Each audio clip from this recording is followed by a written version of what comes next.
நவநாள் திருப்பலியை சிறப்பிக்க வந்திருக்கும் திருவாளர் ஆரோக்கியராஜ் கரோலின் தம்பதியரையும், திருப்பலியை நிறைவேற்றும் பங்கு தந்தையரையும், வரங்களை பெற்றுக்கொள்ள வந்திருக்கும் குழந்தை இயேசு பக்தர்களையும் வரவேற்பதில் உட்காடு பகுதி மக்கள் பெருமகிழ்வு அடைகின்றோம். சிறு பிள்ளைகளிடம் என்னிடம் வரவிடுங்கள். சிறு பிள்ளைகளைப் போல் மாறாவிடில் இறை இல்லத்தை அடைய முடியாது என்று அருளிய குழந்தை இயேசு நம் அனைவரையும் குழந்தைகளாக நோக்கும் அவர் எவரையும் கவரும் உயர் பண்புடையவர். கள்ளமில்லா வெள்ளை உள்ளம் கொண்டவர்களை அரவணைப்பவர். பரிவுள்ள தம் அன்பு விழிகளால் அழைப்பவர். நம்மை மீட்கும் அன்பு குழந்தையாய் பிறந்தவர். அவரை தேடுவோர் ஒரு நாளும் கேட்ட வரங்களை பெறாமல் போனதே இல்லை என்பது நாம் அறிந்த பேருண்மையாகும். இவ்வாலயத்தில் வந்தவர் இவரிடம் பெற்றுக்கொண்ட அற்புதங்களை சொல்ல காலமும் பற்றாது வார்த்தைகளும் இல்லை என்பதை நாம் அறிவோம். கண்கூடாக பார்த்திருக்கின்றோம், அறிந்திருக்கின்றோம், சாட்சிகள் சொல்ல கேள்விப்பட்டிருக்கின்றோம். இதோ நம்மை வரங்களால் நிரப்பி ஆசீர்வதிக்க வரங்களை அள்ளித்தர காத்திருக்கும் குழந்தை இயேசுவிடம் குழந்தை வரம் வேண்டுமா? நற்சுகம் வேண்டுமா? மனப்பாரம் நீங்க வேண்டுமா?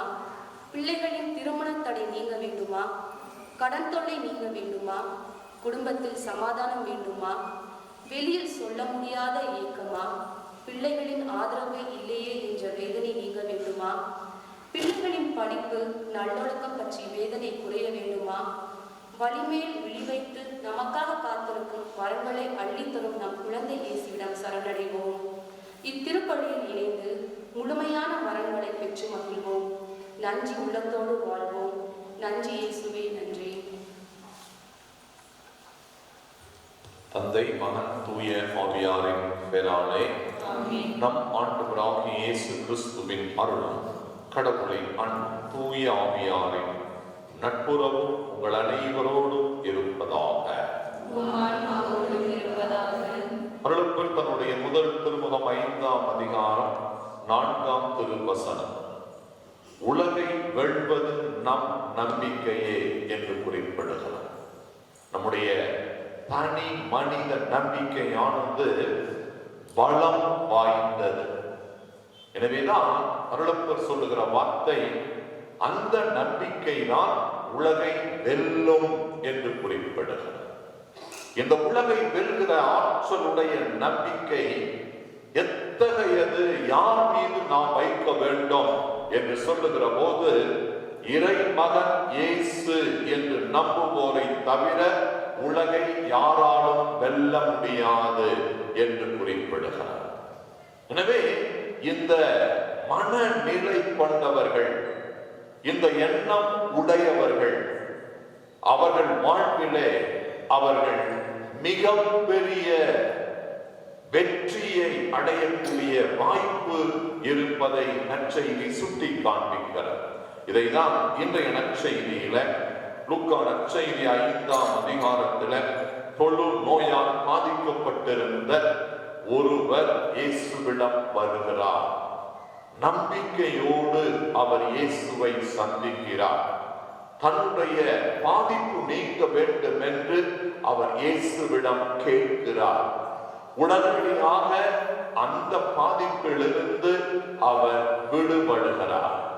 எனவே யாரெல்லாம் இயேசுவிடம் நம்பிக்கையோடு சந்தித்து தங்களுடைய பாதிப்புகள் மாற வேண்டும் என்று மன்றாடுகிறார்களோ, அவர்களா அந்த பாதிப்பில் இருந்து வெளிவர முடியும் என்ற நம்பிக்கை தூண்டுதலை அவர் தருகிறார்.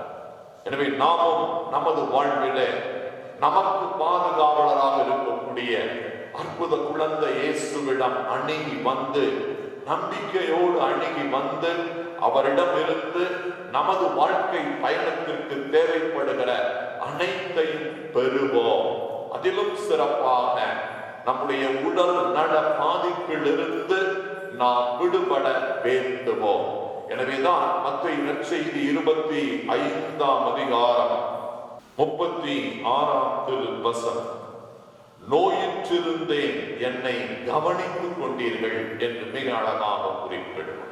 நம்முடைய வாழ்வில நம்மிடம் நம் மத்தியில் இருக்கக்கூடிய நோயாளர்களை நாம் வெறுக்காமல் மாறாக அவர்களை கண் பேணி காப்பதில் நமக்கென்று இருக்கக்கூடிய அந்த கடமையை உணர்ந்தவர்களாக நம்பிக்கையோடு பணியிலே பங்கேற்போம்.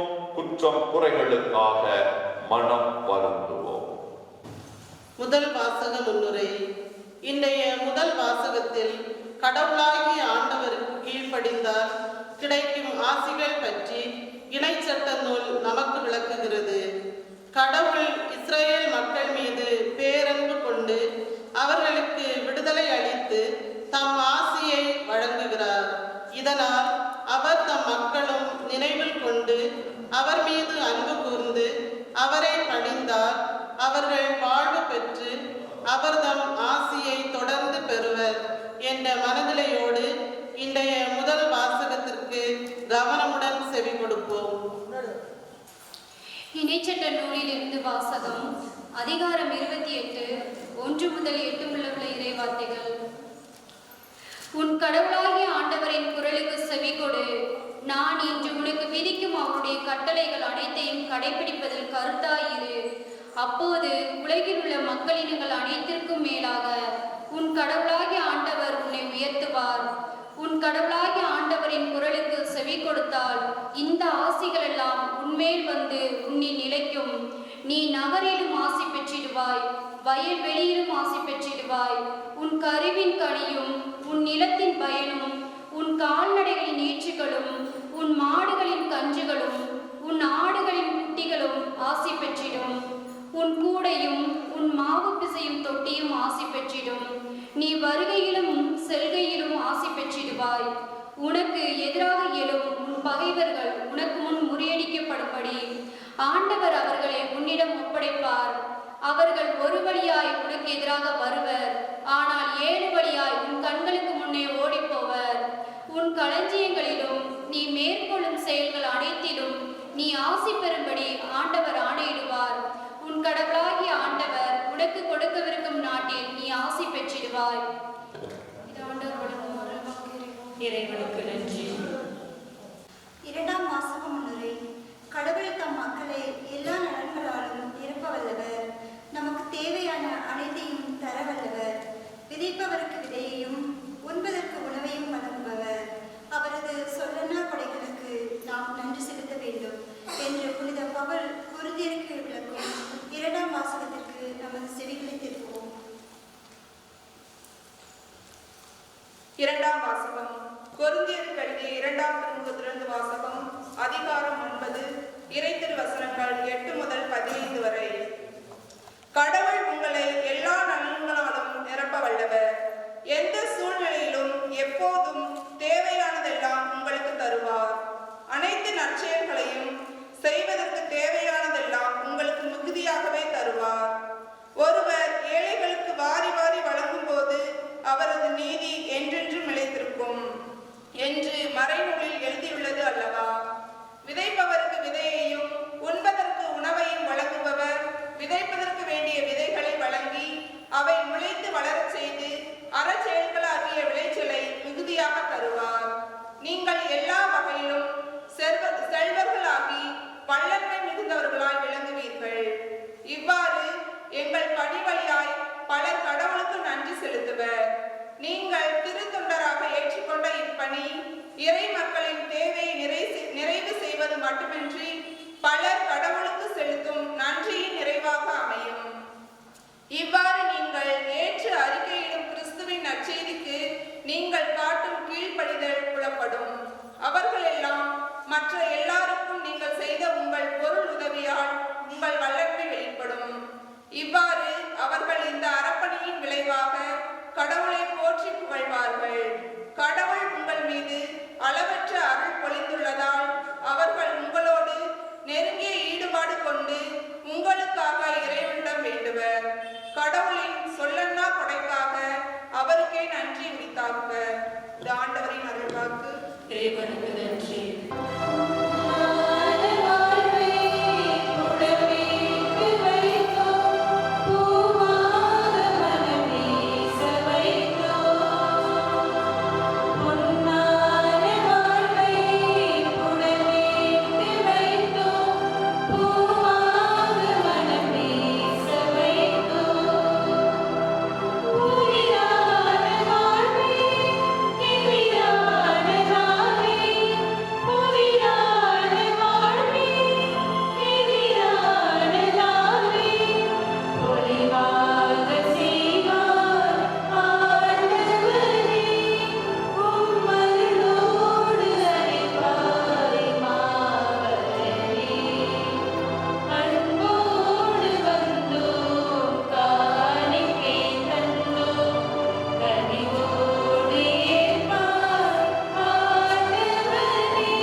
தூய்மை அனைத்திற்கும் ஊற்று.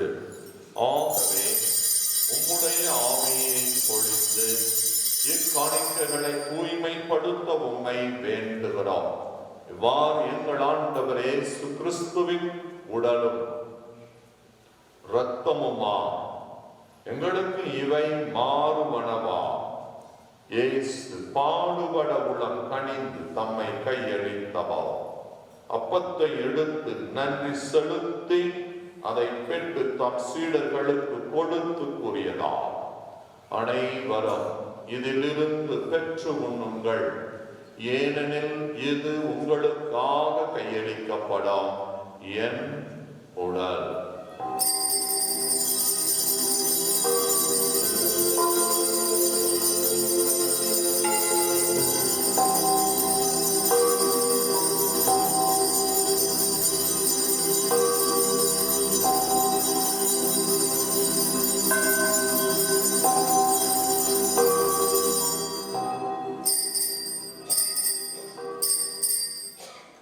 அவனுமே இரவு விருந்தை அருந்தி கிண்ணத்தையும் எடுத்து மீண்டும் உமக்கு நன்றி கூறி தம் சீடர்களுக்கு கொடுத்து இயேசு கூறியதா, அனைவரும் இதிலிருந்து பெற்று பருகுங்கள், ஏனெனில் இது புதிய நிலையால் உடன்படிக்கைக்கு உரிய என் இரத்தத்தின் கிண்ணம்.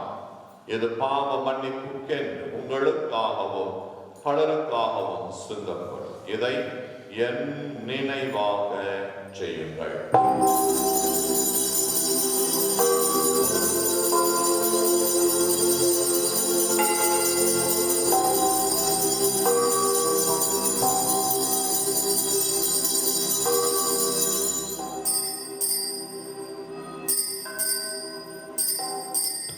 நம்பிக்கையின் மறை பொருள்.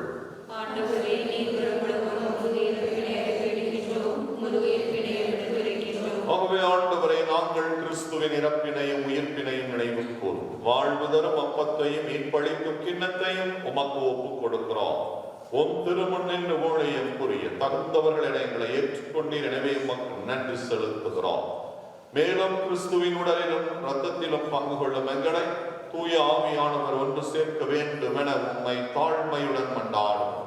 ஆண்டவரே, உலகமெங்கும் பரவி இருக்கும் உமது திரு அவையை நினைவு கூர்ந்தருளும். திருத்தந்தை பிரான்சிஸ், பேராயர் அந்தோனி, எல்லா திரு நிலையினர் அனைவரோடும் உமது திரு அவை அன்பில் நிறைவு பெற செய்தருளும். உயிர்த்தெழும் எதிர்நோக்குடன் துயில் கொள்ளும் எங்கள் சகோதர சகோதரிகளை திருப்பலியிலே நினைவு கூர்ந்து ஜெபிக்கப்படுகிற ஆன்மாக்கள் ஒவ்வொன்றை நீ பாவ மன்னிப்பு வழங்கி உமது திருமுக ஒளியினுள் ஏற்றருளும். எங்கள் அனைவர் மீது மாலை பணியிலே பங்கேற்று அற்புத குழந்தை இயேசுவின் அருளையும் ஆசீரையும் தங்களுக்கும் தங்கள் குடும்பங்களுக்கும் குழந்தைகளுக்கும் நம்பிக்கையோடு கேட்டு மன்றாடி ஜெபிக்கிற ஒவ்வொருவருக்கும் இந்த ஆலயத்தை நம்பிக்கையோடு அணுகி வந்து தங்களுடைய வேண்டுதல்களை விண்ணப்பிக்கிற அனைவருக்கும் நீரே ஆதரவும் பாதுகாப்பும் உடனிருப்புமாக இருந்து உதவி செய்தருளும். கடவுளின் கன்னி தாயான புனித மரியா, அவருடைய கணவரான புனித யோசேப்பு, புனித திருத்தூதர்கள், இவ்வுலகில் உமக்கு உகந்தவர்களாயிருந்த புனிதர் அனைவருடன் நாங்கள் நிலை வாழ்வில் பங்கு கொள்ளும் தகுதி பெற்று உம் திருமகன் இயேசு கிறிஸ்து வழியாக உம்மை புகழ்ந்தேத்தும் வரமருள உம்மை மன்றாடுகிறோம். இவர் வழியா இவரோடு இவர் எல்லாம் வல்ல இறைவன் ஆகிய தந்தையே, தூய ஆவியின் ஒன்றிற்கில் எல்லா புகழும் மாட்சியும் என்றென்றும் உமக்கு உரியதே. நம் ஒவ்வொருவருடைய வாழ்வின் தேவைகளையும் இறைவன் நிறைவு செய்ய வேண்டும் என்று அற்புத குழந்தை இயேசுவின் பாதம் தேடி வந்திருக்கிற நாம் நமது மன்றாட்டுகளை இயேசுவின் வார்த்தைகளில் ஜெபித்து வேண்டுவோம்.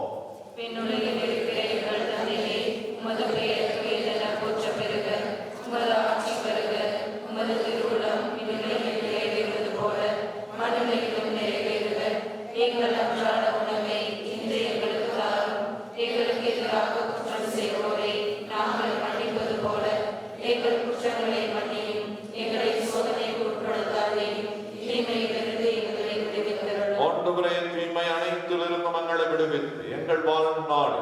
அமைதியை கனிவுடன் அருள உம்மை மன்றாடுகிறோம். உமது இரக்கத்தின் உதவியால் நாங்கள் பாவத்திலிருந்து எப்போதும் விடுதலை பெற்று யாதொரு கலக்கமுமின்றி நலமாயிருப்போமா. நாங்கள் எதிர்நோக்கி இருக்கும் பேரின்பத்திற்காகவும் எம் மீட்பராகிய இயேசு கிறிஸ்துவின் வருகைக்காகவும் காத்திருக்கின்றோம்.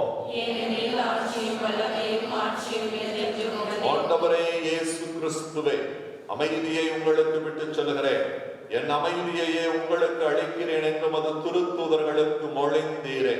எங்கள் பாவங்களை பாராமல் உமது திரு அவையின் நம்பிக்கையை கண்ணோக்கி உமது திரு உளத்திற்கு ஏற்ப அதற்கு அமைதியும் ஒற்றுமையும் அளித்தருள்வீரா. என்றென்று வாழ்ந்து ஆட்சி செய்கின்றவர் நீரே. ஆண்டவர் கிறிஸ்துவின் அன்பும் அமைதி உங்கள் அனைவரோடும் என்றும் இருப்பதாக. ஆண்டவரின் அன்பையும் அமைதியை ஒருவர் ஒருவரோடு பகிர்ந்து மகிழ்வோம். சமாதானம். உலகின் பாவங்களை போக்கும் இறைவனின் செம்மறியே, எங்கள் மேல் இரக்கமாயிரும்.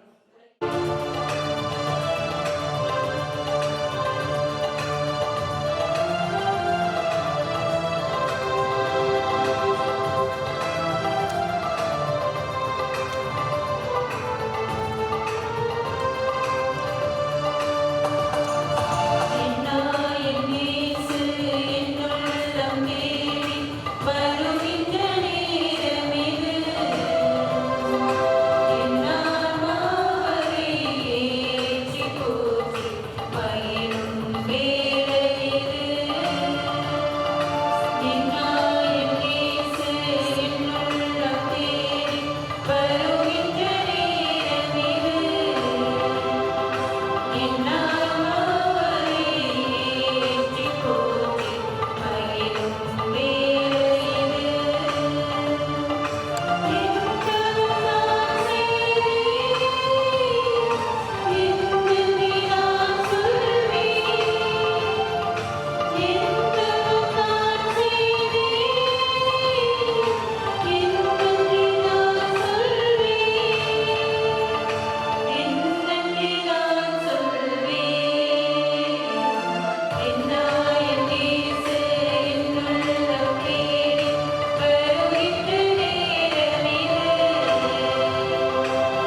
சகோதர சகோதரிகளே, விசுவாசத்தை குறித்து நம்பிக்கை, பழைய மொழிபெயர்ப்பு விசுவாசம், புதிய இப்ப திருத்தி இருக்கிறாங்க நம்பிக்கை அப்படிங்கிறாங்க. ஆங்கிலத்துல ஃபெய்த் என்று அழைக்கப்படுகிறது. இப்போ ஆபிரகாமுடைய விசுவாசம் எப்படி சோதிக்கப்பட்டது, அது எப்படி மெருகேறியது என்பதைத்தான் நம்ம இன்னைக்கு வாசிச்சோம் ஆபிரகாம் குறித்து. அன்பானவர்களே, நம்ம எல்லாம் இயேசு கிறிஸ்துவின் மேல் நம்பிக்கை வைக்கிறோமா இல்லையா? அதான விசுவாசம், அதான் ஃபெய்த் இன் ஜீசஸ் கிரைஸ்ட். அது பத்தாது. இயேசு கிறிஸ்துவின் மேல் நம்பிக்கை வைத்தா பத்தாது, இயேசு கிறிஸ்துவை போல நம்பிக்கை வைக்கணும். Faith in Jesus Christ should become faith of Jesus Christ. இயேசு கிறிஸ்துவின் மேல் வைக்கிற விசுவாசம், இயேசு கிறிஸ்து அப்பா மேல எந்த அளவுக்கு நம்பிக்கை வைத்து அவர் சொன்னதெல்லாம் செஞ்சாரோ அவரை போல விசுவாசிக்கணும். அவர் மேலதான் விசுவாசம் வைக்கணும். ஆனா அவர் அவங்க அப்பாவை எப்படி நம்பினாரோ அதை போல நாமளும் நம்பணும். தடைகள் வந்தாலும், எந்த எதிர்ப்புகள் வந்தாலும் ஆண்டவரை நம்பிக்கிட்டே இருக்கணும். அவர் என்ன சொல்றாரோ அதன்படி செய்யணும். அன்பானவர்களே, பைபிளை நீங்க வாசிக்க கேட்டிருப்பீங்க. தாவீதின் குமாரனை மனமிறங்கும் சொல்லி குருடர்கள் ஜெபிக்கிறாங்க. உடனே ஆண்டவர் சுகப்படுத்துறாரு. குருடனை பார்த்து சொல்றாரு, உன்னுடைய விசுவாசம், உன்னுடைய நம்பிக்கை உன்னை சுகமாக்கிற்று அப்படிங்கிறாரு. அப்போ ஒரு குருடன்ட்ட ஆண்டவர் எதிர்பார்ப்பது நம்பிக்கை அல்லது விசுவாசத்தை எதிர்பார்க்கிறார். God expects implicit faith even from blind. ஒரு குருடன்ட்ட எதிர்பார்க்கிறார். 10 தொழுநோயாளியை குணப்படுத்தினார் இல்லையா? அவதுல 10 பேரை குணப்படுத்தினா ஒருத்தன் தான் நன்றி சொன்னான். அப்ப அந்த நன்றி சொல்ல வந்த தொழுநோயாளிட்ட ஆண்டவர் சொல்றாரு, ஓ நம்பிக்கை உன்னை சுகமாக்கிற்று அப்படிங்கிறாரு. அப்போ ஒரு தொழுநோயாளிட்ட ஆண்டவர் நம்பிக்கையை விசுவாசத்தை எதிர்பார்க்கிறாரு. பாருங்களேன், பெரும்பாடுள்ள பெண் போறா, சுகமடைகிறா. அவர் சொல்றாரு, உன்னுடைய நம்பிக்கை சுகமாக்கிற்று அப்படிங்கிறார். நோயாளிகிட்டையும் சரி, புறையினத்தாட்டையும் சரி, யாரு வந்தாலும் கடவுளை நம்பினாதான் எல்லாம் நடக்கும். அவரை விசுவசிக்கணும், பரிபூர்ணமா நம்ம விசுவசிக்கணும். அப்போ ஒரு குருடன்ட்ட, ஒரு தொழுநோயாளிட்ட, ஒரு சாகரன்ட்ட நம்பிக்கை எதிர்பார்க்கும் பொழுது, இன்ஜினியரா நான் வாழ்ந்த என்கிட்ட எப்படி எதிர்பார்க்காம இருக்க முடியும்? உங்கள்கிட்ட ஏன் எதிர்பார்க்க மாட்டார்? ஆகவே கடவுள் நம்மிடம் எதிர்பார்ப்பது, நீ என்ன நம்புறியா, முழுசா நம்புறியா, அவ்வளவுதான் எதிர்பார்க்கிறார். மாமியார் மருமக இருக்கிறாங்க, மாமியார் மருமகள் நம்பவே இல்லைன்னு வச்சுங்க, அல்லது மருமக மாமியாரை நம்பவே இல்லைன்னு வச்சுக்கோங்களேன், அவங்களுக்குள்ள எப்படி அன்புற வரும்? இவன் யாரோட லேட்டா வந்தா, யாரோட போயிட்டு வந்துட்டான், ஐயோ இவன் எங்க ஊரு சுத்தி வந்துட்டான்னு சொல்லி மாமியார் மருமகளை நான் சந்தேகப்பட்டுட்டே இருந்தா அவங்களுக்குள்ள உறவு வருமா? அதனால்தான் கடவுளுக்கும் நமக்கும் உறவை பலப்படுத்துவது விசுவாசம் அல்லது நம்பிக்கை. அன்புக்குரிய சகோதர சகோதரிகளே, அப்போ இன்னைக்கு ஆபிரகாமுக்கு 170 வயசுல குழந்தை தருவன்னு சொல்லி வாக்கு கொடுத்தாரு. 100 வயசுல கொடுத்தாரு. கொடுத்துட்டு அந்த ஒரே மகனை மோரியா மலையில வந்து பலியிடு அப்படிங்கிறாரு. அவர் பெயர்ஷெபா அப்படிங்கிற ஊர்ல இருந்துட்டு இருக்கிறார். இந்த பெயர்ஷெபா ஊருக்கும் மோரியா மலைக்கு 42 மைல்ஸ். அப்போ அந்த காலத்துல காடு மேடா இருக்கிறதுனால 3 நாட்கள் ஆச்சு அந்த மோரியா மலைக்கு போறதுக்கு. பாருங்க, ஆண்டவர் கடவுள் அவன் என்ன சொல்றாருன்னா, ஒரே மகனை, எவ்வளவு வேதனையா இருக்கும் பாருங்களேன். ஒரே மகன். ஆபிரகாமுக்கு கொடுக்கப்பட்ட டெம்டேஷன், சோதனையிலே மிகப்பெரிய ஒரு சோதனை, உச்சக்கட்ட சோதனை இதுதான்.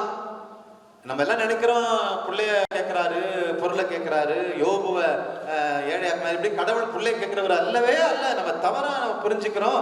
எந்த பிள்ளையும் அவர் கேட்கவே இல்லை. அவருக்கு 1000 பிள்ளைங்க இருக்கு. அவர் நம்ம பிள்ளைங்களை கொண்டு அவர் என்ன சந்தோஷமா இருக்க போறாரு? இது பிற்காலத்தில் என் மகன் இந்த உலகத்திற்கு வரப்போறா, உலகத்தை ரட்சிக்க போறாரு, அந்த மகனை சிலுவை சாவல நான் கையளிக்க போறேன், உலகத்தினுடைய பாவங்களை ஏற்று மறித்து அவர் நம்மை ரட்சிக்க போறார் என்பதை ஆபிரகாமுக்கு புரிய வைக்க, ஆபிரகாம் வழியா அவருடைய சந்ததிகளாக நாம் ஒவ்வொருவரும் புரிந்து கொள்வதற்காக தான் இந்த நிகழ்ச்சி நிறைவேறியது. அன்புக்குரிய சகோதர சகோதரிகளே, அப்போ ஆபிரகாமை பார்த்து அவர் சொல்லுகிறார், உன் மகனை, நீ அன்பு கூறும் ஒரே மகனை ஈசாக்கு அழைத்து கொண்டு மோரியா நிலப்பகுதியில போய் அங்கு உனக்கு காட்டும் மலைகளின் ஒன்றின் மேல் எரிபலியாக அவனை நீ பலியிட வேண்டும் அப்படிங்கிறார். எரிபலினா என்னன்னு தெரியுமா உங்களுக்கு? Burnt offering. அப்போ அந்த பழைய ஏற்பாட்டுல பாத்தீங்கன்னா, பாவம் செஞ்ச என்ன செய்வாங்கன்னா, ஒரு கொலை செய்யறாங்க, அடிச்சிடறாங்க, இல்ல பிறர் மனைவியை தவறு செஞ்சிடறாங்க அப்படின்னா என்ன செய்வாங்கன்னா, அந்த பாவிகளுக்கு தண்டனை கொடுக்கணும். ஆனா கடவுள் பாவிய தண்டிக்க விரும்பல. அதனால என்ன செய்யறாரு, அவங்கள மன்னிக்கிறதுக்காக, எப்பா ஒரு பாவம் செஞ்சிச்சியா, ஒரு ஆட்டுக்குட்டியை கொண்டு வந்து கோயில்ல அந்த ஆட்டுக்குட்டி மேல உன் கையை வைத்து உன் பாவங்கள் எல்லாம் அது மேல ஓது, ஜெபி, உன் பாவத்தை நான் தப்பு செஞ்சிட்டேன், என் பாவத்தெல்லாம் அந்த ஆட்டு மேல ஓதுவாங்க. அதுதான் சப்ஸ்டிடியூஷனரி டெத் என்று ஆங்கிலத்தில் சொல்லுவாங்க. நான் சாகணும், அதுக்கு பதிலாக ஆட்டை சாகடித்தார். அப்போ அந்த ஆட்டு மேல பாவத்தெல்லாம் ஓதுன பிற்பாடு அந்த ஆட்டை கழுத்தை அறுக்கணும், ரத்தம் ஓடும், துடிக்கும். அப்போ அந்த துடிக்கிறது பின்னாடி இயேசு கிறிஸ்து துடித்து சாவ போறார் என்பதற்கு ஒரு முன்னடையாளம். அப்போ அந்த ஆட்டை என்ன பண்ணும், செத்தவர் பாடு ஒரு நெருப்புல இட்டு கொளுத்தி சாம்பலாக்கின சாம்பலை காணிக்க கொடுக்கும். இதுதான் எரிபலி. ஏன் இந்த எரிபலி செலுத்த சொன்னார்? பாவத்தை போக்க, அந்த தண்டனை, பாவம் செய்தவன் தண்டிக்கப்படக்கூடாது, அவன் மீட்படையணும் என்பதற்காக ஆடுகள் மாடுகள்லாம் பலி செலுத்தினாங்க. ஏன் அதை நெருப்பிலிட்டு எரித்தார்கள் என்று சொன்னால், அது கடவுளுடைய கோபத்தை காண்பிக்கிறது. பாவம் மன்னிக்கிறார், ரைட்டு. ஆனா நம்ம செய்யறப்ப, நான் எனக்கு ஒரு மனைவி இருக்கிறா, நான் இன்னொருத்தருடைய மனைவியோட தப்பு செய்யறேன், அந்த மனைவிக்கு ஏற்பட்ட காயத்தை யாரு துடைப்பா? என்ன மன்னிக்கலாம்? நான் அவன் வீட்டுல திருடிட்டனே, அந்த இழப்பை யாரு காம்பன்சேட் பண்ணுவா? ஆகவே கடவுள் என்ன செய்யற? பாவத்திற்கு தண்டிக்கணும், ஆனா தண்டிக்க விரும்பல. அவர் நீதி உள்ளவர். ஆகவே என்ன செய்யறாரு? ஆட்டை தண்டிச்சாரு. ஆட்டை நான் தண்டிக்கிறது பதிலாக, நான் சிலுவையில் தொங்குவதற்கு பதிலாக அவர் சிலுவையில் தொங்கினார். அன்னைக்கு ஆட்டை அடிச்சாங்க, இன்றைக்கு தன் ஒரே பேரான மகனை, அந்த பாவம் செய்த நிமித்தம் பிதாவுக்கு வந்த கோபம் அத்தனையும் அன்னைக்கு ஆட்டு மேல செலுத்தினாங்க. இன்றைக்கு 2000 ஆண்டுகளுக்கு முன்னாடி தன்னுடைய ஒரே பேரான மகன் ஆண்டவர் இயேசு கிறிஸ்துவின் மீது நாம் செய்த பாவத்தின் எல்லா கோபாக்கினிகளையும் ஆண்டவர் இயேசு கிறிஸ்துவில் திணித்து அவரை கொன்று போட்டு நம்மை மீட்டு கொண்டார். இந்த கதைய, இந்த நிகழ்ச்சியை விளக்குவதற்காக ஆபிரகாமுக்கு ஒரு சோதனை கொடுக்கிறார். இப்போ இதெல்லாம் ஆபிரகாமுக்கு பின்னாடிதான் புரியுது. அது புரியல. 100 வருஷம் கழிச்சு குழந்தை கொடுத்து மோரியா மலையில போய் நீ பலியிடுங்கிறார். மோரியா, அன்னைக்கு ஆபிரகாம் இருந்த பொழுது ஜெருசலேம் மலைகள் கிடையாது, மோரியா என்ற மலை தான் இருந்துச்சு. அதுக்கப்புறம் தான் மோரியா மலை தான் ஜெருசலேம் மலையாக மாறுச்சு. அன்பானவர்களே, இப்போ பலியிடு அப்படின்னு சொன்ன ஒரே மகனை பலியிடு அப்படின்னு சொன்னா அவருக்கு எவ்வளவு வேதனையா இருக்கும். ஆனால் அவர் பாருங்க, முதல் நாள் ராத்திரி சொல்றாரு, அடுத்த நாள் நானும் நம்மளா இருந்தா அடுத்த நாள், அடுத்த வருஷம், 5 வருஷம் கழிச்சு பலியிடுறான், போங்க ஆண்டவர்னு சொல்லி காலம் தாழ்த்திருப்பான். ராத்திரி தூங்காம அதிகாலையில எழுந்து கழுதை சாணம் கொட்டி விறகு எடுத்துக்கிட்டு, அருவாள் எடுத்துக்கிட்டு, நெருப்பை எடுத்துக்கிட்டு, வேலையாட்களை கொட்டிக்கிட்டு, உடனே ஈசாக்கை கொட்டிட்டு பயணம் செய்யறாரு. அதிகாலையில கடவுளுக்கு கீழ்ப்படுகிறவன் தள்ளிப்பட மாட்டான். அதான் ப்ரோக்ராஸ்டினேஷன் என்று ஆங்கிலத்தில் சொல்லுவோம். தள்ளிப்பட, நாளைக்கு பார்க்கலாம் இல்ல, ஆண்டவர் சொல்லிட்டாரு, நாளைக்கே நான் செய்வேன்னு சொல்லி விடிய காலமே ஆபிரகாம் செய்யறாரு. எந்த அளவுக்கு ஒரு கீழ்ப்படிதல் பாருங்களேன். விசுவாசம் என்பது ஃபாதர் சொன்னாங்க தொடக்கத்துல, மாபெரும் சக்தி. அது அவருக்குள்ள பாருங்க எந்த அளவுக்கு அந்த சக்தி வேலை செய்யுதுன்னா, தான் மகனை பலியிடுறது கூட அவர் தயங்காம கூட்டிட்டு அவர் பலியிட போறார். அந்த அளவுக்கு மாபெரும் சக்தி. என் புள்ள, என் அன்பு, ஐயோ அவன் செத்துருவானேங்கிற பயம் இல்லாம அதிகாலையில் அவரு கிளம்பி போறாரு. அன்புக்குரிய சகோதர சகோதரிகளே, இப்போ இவர் கிளம்பி அந்த மலைக்கு போகிற 3 நாட்களில ஆபிரகாமுடைய மனநிலை எப்படி இருந்தது என்பதைத்தான் உங்களுக்கு நான் சுருக்கமாக இந்த நாளில் சொல்ல போகிறேன். அப்போ காலையில கிளம்புறாரு, எல்லா வேலையாட்களை கூட்டிட்டு கிளம்புறாரு. 3 நாட்கள் யோசிச்சு பாருங்க. இந்த மகனை தான் பலியிடணும். ஈசாக்கு முன்னாடி போறான், பின்னாடி ஆபிரகாம் போறாரு, வேலையாட்கள் வராங்க, கழுத போகுது. காலையில போவாங்க, காலையில சாப்பிட்டுருக்கணும், மத்தியானம் சாப்பிட்டுருக்கணும், 3 நாள் 9 வேலை சாப்பிட்டுருக்கணும், நைட்டு படுத்திருக்கணும். ஏதாவது ஒரு நேரத்தில் அவர் பின்மாற்றம் அடைஞ்சு, ஐயோ வேண்டாம் மோரியா மலைக்கு வீட்டுக்கு போயிடலான்னு சொல்லி போயிருக்கலாம். போகவே இல்லை. பாருங்க எவ்வளவு 3 நாள் டைம் இருந்தது அவர் பின்மாற்றம் அடைய. பிசாசு சொல்லி இருக்கோம், தேவையில்லாம போய் ஏன்டா அவன் பையனை வெட்டி போடுற, வீட்டுக்கு போ அப்படின்னு சொல்லி இருக்கோம். ஆனா எதையும் கேட்காம அவர் போறார். அன்புக்குரிய சகோதர சகோதரிகளே, அப்போ காலையில சாராட்ட கூட சொல்லாம அவர் போறார். அப்போ எந்த அளவுக்கு சாரா ஒரு வேளை தடுத்து நிறுத்தி இருந்தா, ஆண்டவருடைய வார்த்தை கீழ்ப்படியாம போயிரும் இல்லையா? சாராவின் வார்த்தை விட என் ஆண்டவர் சொன்ன வார்த்தை தான் எனக்கு மேன்மை சொல்லி, விசுவாசம் என்பது பரிபூர்ணமாய் கடவுளுடைய வார்த்தைக்கு கீழ்ப்படிவது. அது மனைவியோ புருஷனோ பிள்ளைங்களோ யாரா இருந்தாலும் சரிதான். என் ஆண்டவர் சொல்லிட்டாரா அதுக்கு நான் கீழ்ப்படிவேன். கூட்டிட்டு போறாரு, பிள்ளைய கூட்டிட்டு போறாரு. அன்புக்குரிய சகோதர சகோதரிகளே, இப்போ நடந்து போகும்போது அவருடைய மனநிலை, முதலாவதாக அவர் மனநிலை என்ன இருக்கிறது என்றால், அப்போ என் பையனை வெட்டி ரத்த சிந்த பலியிட சொல்லி அதை எரிச்சு போட சொல்றாரு. எரிபலி வெட்டணும், ரத்தம் பண்ணணும், அவனை எரிக்கணும். இப்ப இந்த எரிபலி செய்ய சொல்றாரு. முதலாவது நினைக்கிறாரு, என் பையனை பலியிடுவதனால பரிகார பலியா இருக்க முடியுமா? ஆட்டை அன்னைக்கு வெட்டி கொண்டார, அன்னைக்கு ஒருத்தனுடைய பாவம் போச்ச, அதுபோல ஏன் பையனுடைய சாவு பலருடைய பாவங்களை போக்கும் பலியா இருக்குமா அப்படின்னு நினைக்கிறாரு. இல்லையே, ஏன் பையன் பாவத்தினால் விளைந்தவனாச்ச, ஏன் பையனுடைய ரத்தம் உலகத்தின் பாவங்களை போக்க முடியாது, ஆகவே அது நடக்காது. திரும்பி நடக்கிறார். அன்பானவர்களே, இரண்டாவது என்ன நினைக்கிறாருன்னா ஆன்டிசீடன்ட் லா ஆஃப் காட் என்று சொல்வாங்க. அதாவது என்னன்னா, இந்த தொடக்க நூல் புத்தகத்துல 9வது அதிகாரத்துல நீங்க வாசி பார்த்தீங்கன்னா, நான் இன்னொருத்தனை கொலை செஞ்சேன்னா கொலைக்கு பதிலா என்ன கொல்லணும்னு சட்டம் ஏற்றிருக்கிறார் கடவுள். கொலைக்கு கொலை, பல்லுக்கு பல், கண்ணுக்கு கண், காலுக்கு காலு. இதுதான் ஆன்டிசீடன்ட் லா ஆஃப் காட். பழிக்கு பழி. இதுதான். ஏன்னா எல்லாரையும் கொலை செய்யக்கூடாது, யாரையும் கொலை செய்யக்கூடாதுங்கிறதுக்காக கொடூரமான பயங்கரமான ஒரு சட்டத்தை ஏற்றி வைத்திருந்தார். அப்போ அந்த சட்டத்தை அவர் யோசிக்கிறார் ஆபிரகாம். ஆன்டிசீடன்ட் லா, ஒருத்தரையும் கொலை செய்யக்கூடாது கடவுளே சொல்லிட்டு ஏன் மகனை போய் கொலை செய்ய சொல்றாரு? கடவுள் சட்டத்தை மீறுகிறவரா? யோசிக்கிறார். இல்லையே, கடவுள் சொன்ன வார்த்தையை அவர் ஒரு நாளும் மீற மாட்டாரு. கட்டளைகளை கடைபிடிக்கிறவர் அல்லவா பிதா. சொல்லுகிற வார்த்தைகளை நிறைவேற்றுவதே என் உயிர்னு சொல்ல மகன் சொன்னாரு. பிதா தம் வார்த்தை ஒரு நாள் மாற்றாதவர் அல்லவா என்று சொல்லி அவர் சிந்தித்து திரும்ப திரும்ப போயிட்டு இருக்கிறார். அப்போ ஆபிரகாமுடைய ஒட்டுமொத்த எண்ணம் என்னவா இருந்ததா? தான் மகனை எப்படி பலியிடணுங்கிறத கவலை இல்லையா? ஐயோ, தான் மகன் எப்படி துடிதுடித்து சாவாங்கிற கவலை அவருக்கு சொந்தமே கொஞ்சம் கூட இல்லையா? ஆனால் ஆபிரகாமுக்கு கடவுள் என்ன வாக்குத்தத்தம் செய்திருந்தார்? ஆபிரகாம், உன் மகன் வழியாய் உன் சந்ததி கடல் மண்ணை போல பெருகும், வானத்து நட்சத்திரங்களை எண்ணிடலாம், ஓ சந்ததி என்னவே முடியாது சொன்னார. ஏன் மகனை கொன்னுட்டா ஆண்டோடைய வாக்குத்தத்தம் எப்படி நிறைவேறும்? ஐயோ, எங்க அப்பா சொல்லிட்டாரே, ஒரு வாக்குத்தத்தம் நிறைவேறாம போனா எங்க ஆண்டவரை குறித்து தப்பா நினைப்பாங்களேங்கிற கவலைதான். பையனை கொல்ற கவலை விட, பையனை கொல்றதுல கவலையே இல்லை, என் ஆண்டோடைய வாக்கு பலிக்காம போயிடுச்சுனா என்று சொல்லி நடந்துட்டே அவரு தியானிச்சுட்டே போறாரு. அன்புக்குரிய சகோதர சகோதரிகளே, அப்போ ஆண்டோடைய அப்ப சொன்னாரு, நான் பாட்டுக்கு சும்மா இருந்தேன், நானா குழந்தை கட்டேன், நான் பாட்டுக்கு 75 வருஷம். ஆபிரகாம் விக்கிரக ஆராதனை செய்து கொண்டிருந்தவர், சிலைகளை செய்து வித்து ஏதோ ஒரு சாமிக்கு படைச்சிட்டு இருந்தாரு. அவரை கூப்பிட்டு ஆற்றுக்கு அப்பால தவறுகளை செய்து கொண்டிருந்த ஆபிரகாம் கூப்பிட்டு ஃபாலோ பண்றாரு. இப்ப அவரு யாவே தெய்வத்தினுடைய பிள்ளையா மாறிட்டாரு, இஸ்ரவேலா மாறிட்டாரு.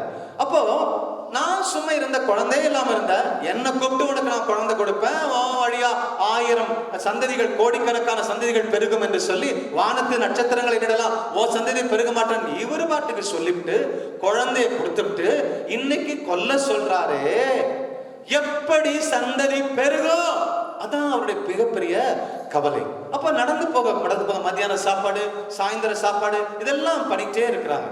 அப்போ அடுத்ததாக, ஒருவேளை கடவுள் பொய்யராய் இருப்பாரோ, God is a liar அப்படிங்கிற ஒரு உணர்வு வருகிறது.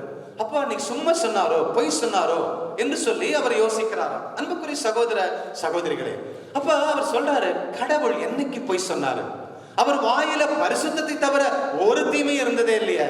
அவர் பொய்யுராயாத கடவுள் என்று அதுல தீர்மானப்படுற. எப்படி சந்தேகமோ விசுவாசமோ அவருக்கு பெருகிட்டே இருப்பாருங்க. அடுத்ததாக அவர் என்ன நினைக்கிறாருன்னா, கடவுள் தவறு செய்கிறவரோ, உணர்ச்சிப்பட்டு சொல்லிட்டாரோ, உன சந்ததி கடல் மண்ணை யாராவது எண்ண முடியுமா? யாராவது எண்ண முடியுமா? சான்ஸே இல்லை. அப்ப சும்மா எக்ஸாஜரேட் பண்ணி சொல்லிட்டாரோ, அப்ப கடவுள் தப்பு செய்கிறவரோ அப்படின்னு சொல்லி அவருக்கு எண்ணம் வருகிறது. அப்போ அவர் மைண்ட் ஃபுல்லா இது எப்படி இந்த வாக்குத்தத்தை நிறைவேறும், ஆண்டவர் சொன்னாரே என்று சொல்லி அதை குறிச்சே அவர் போயிட்டு இருக்கிறாரு. அப்போ கடவுள் தப்பு பண்ணுவாரோ என்று சொல்றாரு. அப்ப அவர் மனசுல வருதான், கடவுள் எனக்கு 75 வயசுல வாக்கு கொடுத்தாரு, 100 வயசுல சாரட்ட சொன்னாரு, அடுத்த மாசம் இளவேனில் காலத்துல நான் வரும்பொழுது உனக்கு குழந்தை இருக்குன்னு சொன்னாரு, அப்படியே கொடுத்தாரு. அவர் வாக்கு மாறாத கடவுள், அவர் தப்பு செய்யாத கடவுள் சொல்லி தீர்மானம் எடுக்கிறார், தொடர்ந்து நடக்கிறார். அன்புக்குரிய சகோதர சகோதரிகளே, அப்போ அவர் என்ன மனசுக்குள்ள வருதா, அதாவது there is, மனித அறிவில் பார்த்தா there is contradiction in God அப்படிங்கிறார். கான்ட்ரடிக்ஷன் அப்படின்னா முரண்பாடு. காலையில சில பேர் ஒண்ணு சொல்லுவாங்க, ஐயோ என் பையன் நல்ல பையன், சாயந்தரம் சொல்லுவாங்க பிசாசு அப்படிம்பாங்க. நேற்றுக்கு ஒண்ணு சொல்லுவாங்க கடன் தரம்பாங்க, நாளைக்கு கடன் தர முடியாது அப்படிம்பாங்க. முந்தா நாள் ஒரு உதவி செய்யறமாங்க, இல்லை நானே மோசம் அப்படிம்பாங்க. இப்படி முரண்பாடா காலையில் ஒண்ணு சொல்றது மாலையில் ஒண்ணு சொல்றது மனிதர்களுக்கு வழக்கம். அப்போ அவர் ஆபிரகாம் மனசுல there is contradiction. Humanly speaking, there is contradiction in the nature of God. கடவுளுடைய பண்புல ஒருவேளை அந்த முரண்பாடு இருக்குமோ அப்படிங்கிற சந்தேகம் அவருக்குள்ள வருது. அப்ப நடக்க நடக்க அவர்கிட்ட என்ன அழகா ஆங்கிலத்தில் எழுதியிருக்க, there is majesty in God, there is love in God, there is integrity in God, there is power in God, but there is no contradiction in the nature of God என்று சொல்லி முடிவு பண்றாராம். அவற்ற மகிமை இருக்கிறது, அவற்ற பெருமை இருக்கிறது, அவற்ற மாண்பு இருக்கிறது, அவற்ற அன்பு இருக்கிறது, அவற்ற பரிசுத்தம் இருக்கிறது. ஆனால் அவரிடம் முரண்பாடு என்பதே இல்லை. அவர் சொல்றத செய்வார், செய்கிறத சொல்வார். ஆகவே there is no contradiction in God. ஆகவே கண்டிப்பாக என் மகன் வழியா சந்ததி பெருகும் என்று விசுவசிக்கிறார். அப்போ இன்னும் தொடர்ந்து நடக்க நடக்க நடக்க அவருக்கு இன்னொரு வேதனை வருகிறது.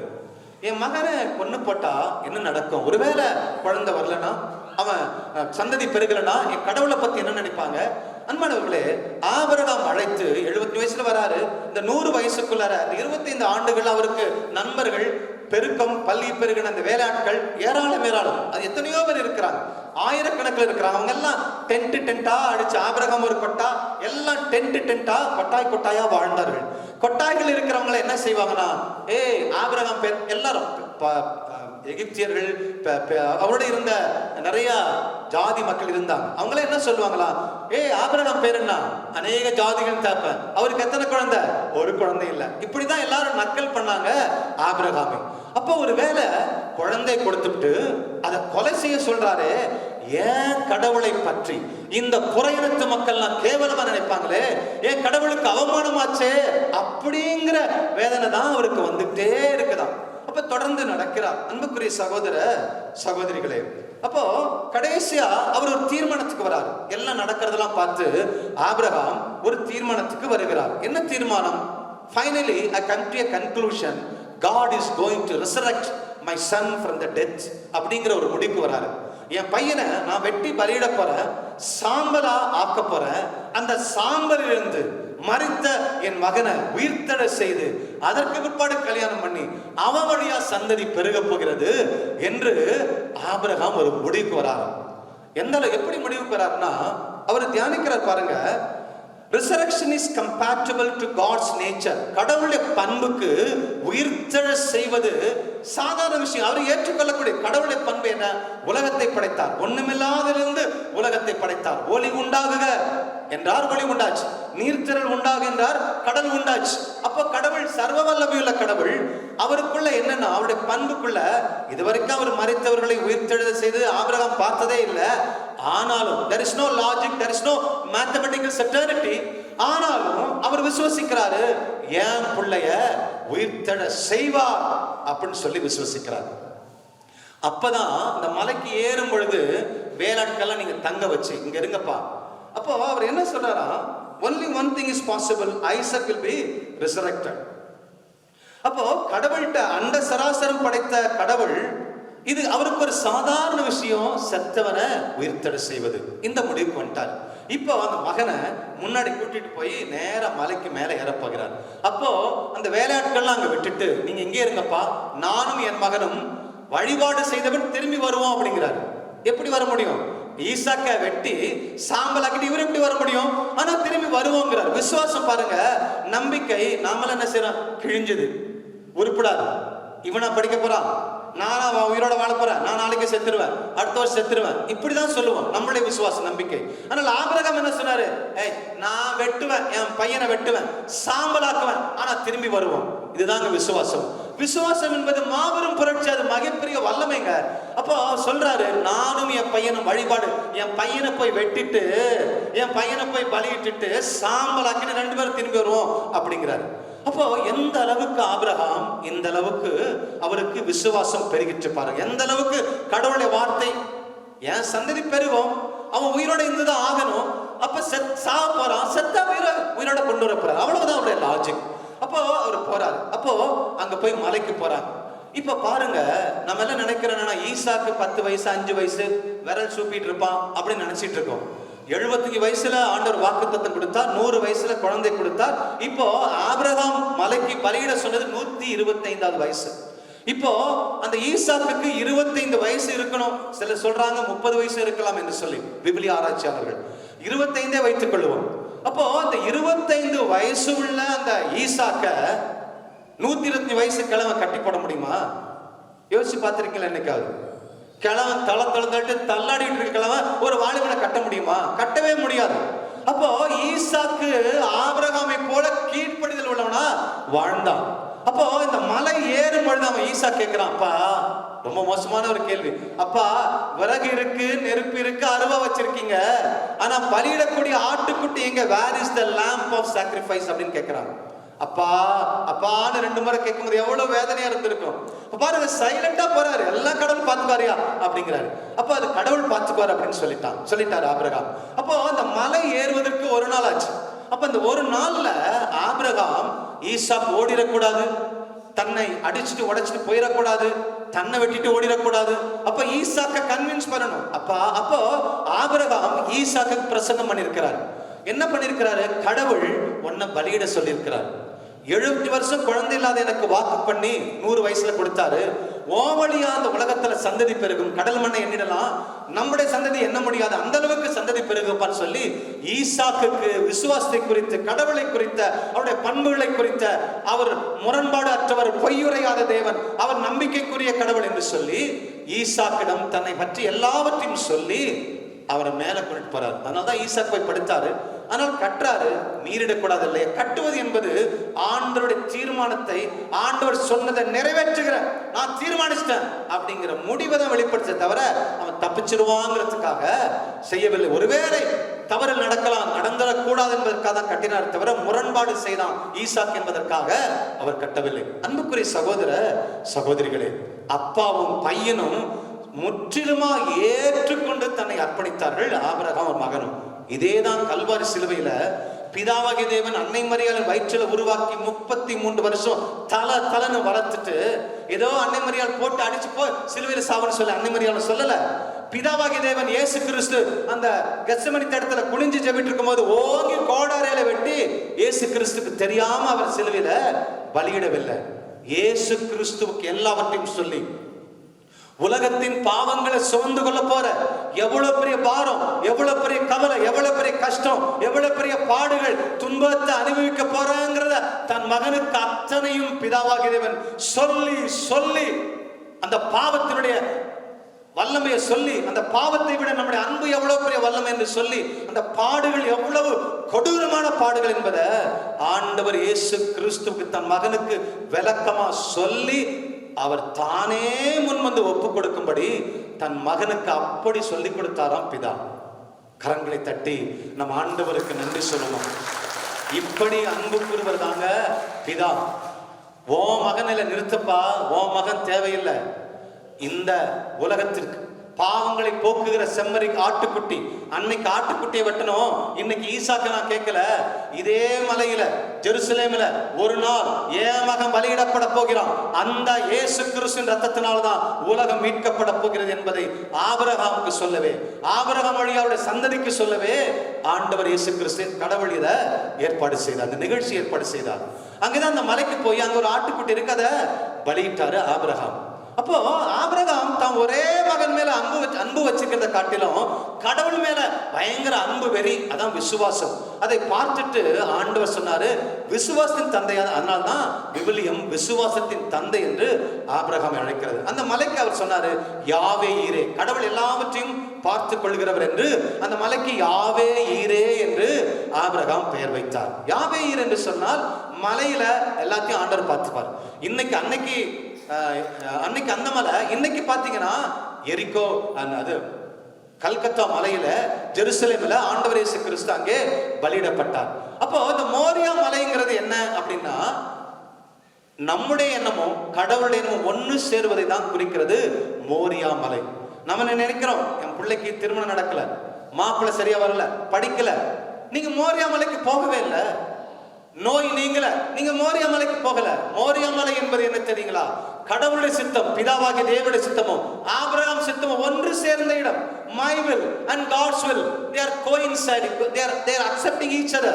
என்னுடைய சிந்தனையும் கடவுளுடைய சிந்தனையும் ஒன்னாய் சேருகிற இடம் தான் மோரியா மலை. இன்றைக்கு உங்களுக்கு மோரியா மலை உங்க வீட்டுக்குள்ளே இருக்குங்க. கடவுளுடைய சிந்தனை என்னவோ, அவருடைய விருப்பம் என்னவோ, அதுவே உங்கள் சித்தமாய் மாறுகிற பொழுது யாவே ஈரே உங்கள் எல்லா தேவைகளை அவர் சந்திப்பார், அவரே உங்களுக்கு நிறைவேற்றுவார். இதுதாங்க விசுவாசத்தின் படி. அவர் பொய் சொல்லாத கடவுள், அவர் தவறு செய்யாத கடவுள், அவர் முரண்பாடு அற்ற கடவுள், அவர் எல்லா காரியத்தையும் செய்யக்கூடியவர், ஒன்றுமில்லாத உருவாக்கக்கூடியவர். அப்பேற்பட்ட கடவுள் மீது நாம் பரிபூர்ண நம்பிக்கை வைத்து அவர் கீழ்ப்படிந்து வாழ்வதுதான் விசுவாசம்.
ஆசீர்வாதங்களை பெற வேண்டிய நேரம்.